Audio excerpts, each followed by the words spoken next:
Buck, tough one today, Alex. But it seems to be those middle innings get real tough for him this year. Yeah, what did he give up? 2 earned runs. He had a little. One. He started to let a little blister started cropping up again in a different spot. Decided not to send him back out there for 10 or 11 pitches, make it worse. But no, we scored 1 run, and he gave up 1 earned run, and I'll take it. He's been pitching better for about a month now.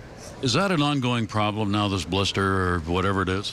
Well, I don't know. I think every pitcher goes through it and everything. It's nothing that we can't manage. The trainers do a great job with it. There's a lot of things like that people don't even know about that you deal with every day that just doesn't get public. We had to take him out of the game last time, and a little different spot. The baseballs, a lot of people tell you they're a little different, and guys seem to be getting the blisters seem to be more of a problem.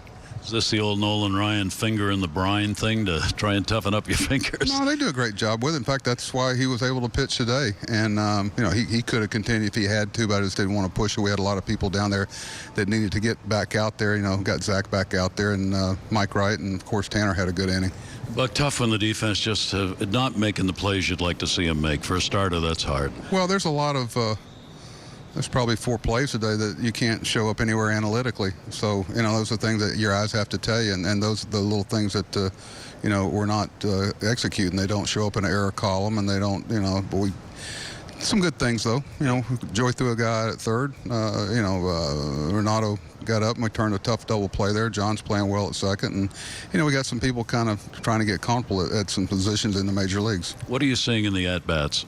Obviously, all pitchers were taking advantage of a pretty generous strike zone out there, but, we're very right-handed, and when you get a guy that can really command the slider, it makes it tough. But, it's a lot of it's about selectiveness. When you get in the hole that we're in, guys are trying to, they want to hit and they want to do things, and the want to gets in the way of being selective. I think a lot of that, if you go back through it, they're not strikes. Buck, finally, with the shift put on like we saw with the box situation, you get these guys taking these enormous leads at third base. What can you do with that? Well, you just need to be equipped to step off, and Alex is good at that. That's an interpretation of a balk.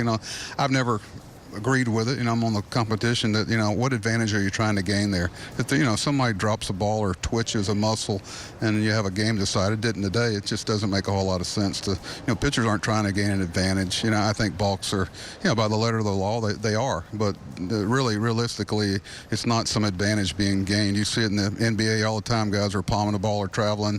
Well, they travel every time in the NBA. But, if they're not, I refereed basketball a long time ago. It's advantage, disadvantage. Somebody's not gaining advantage by something they're doing. I'm not calling it. Buck, are you ready to make an announcement tomorrow with Kashner coming back? Who goes? Not yet. We'll talk to Dan today probably and come to the conclusion. We've already talked about it a little bit. We'll see which direction we go. Skip, thank you. All right, thanks.